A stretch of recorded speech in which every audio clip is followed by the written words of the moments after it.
बहुत पुरानी बात है। एक राजा था, वह अपनी प्रजा से बहुत प्यार करता था। उसके जीवन में सारी खुशियां थी। बस एक ही दुख था कि उसे नींद नहीं आती थी। वह सुबह उठकर दरबार जाता, लोगों की समस्याएं सुनते, बड़े ही ध्यान से उन्हें सुनता, समझता और उनका समाधान बताता। उसके दरबार के दरवाजे सबके लिए खुले थे। गरीब हो या अमीर, छोटा हो या बड़ा, हर व्यक्ति उससे समस्या का समाधान मांगने किसी भी समय आ सकता था।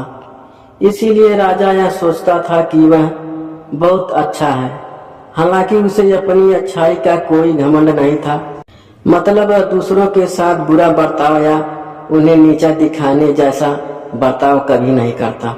लेकिन अक्सर वह खींच जाया करता, क्योंकि पूरी रात सो न पाने के कारण अक्सर उसकी बुद्धि ठीक से काम नहीं करती थी। वह परेशान रहा करता था। एक बार उसके राज्य के पास वाले जंगल में एक साधु रहने आए।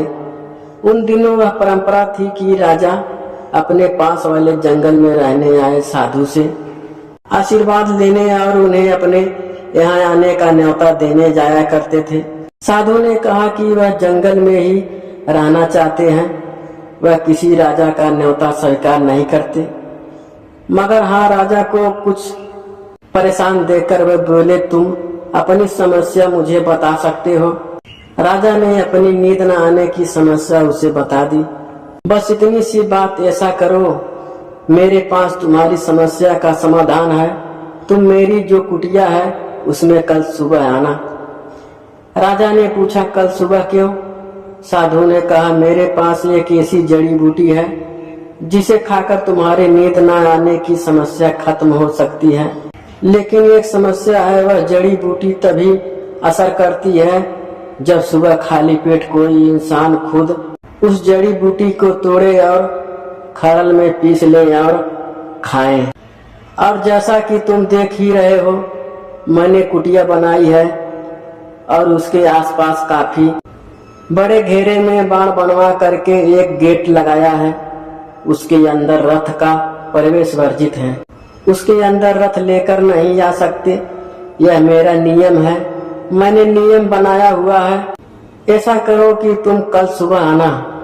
दूसरे दिन सुबह साधु के कहने के अनुसार राजा उनकी कुटिया के गेट पर पहुंच गया।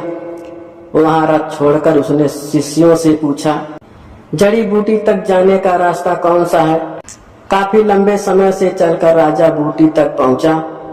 बूटी तोड़ी और शिष्यों से सरल का पता पूछा। फिर घर ढूंढने के लिए भी उसे बहुत चलना पड़ा।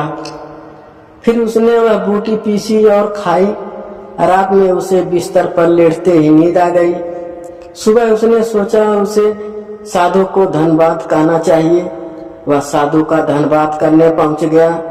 उसे यह भी पूछा, मुझे बताइए कि यह कौन सी बूटी है, ताकि मैं अपने वैद्य को बूटी का पता दूं, जिससे वह ऐसे सभी रोगियों को यह जड़ी बूटी दे सके जिन्हें नींद नहीं आती है।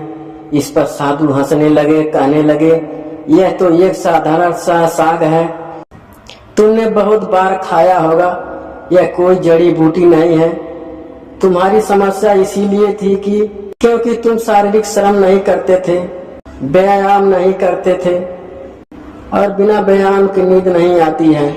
मैंने इस जड़ी बूटी को खिलाने के बहाने तुमसे व्यायाम करवाया और इसीलिए तुम्हें नींद आने लगी। राजा को बात समझ में आ गई।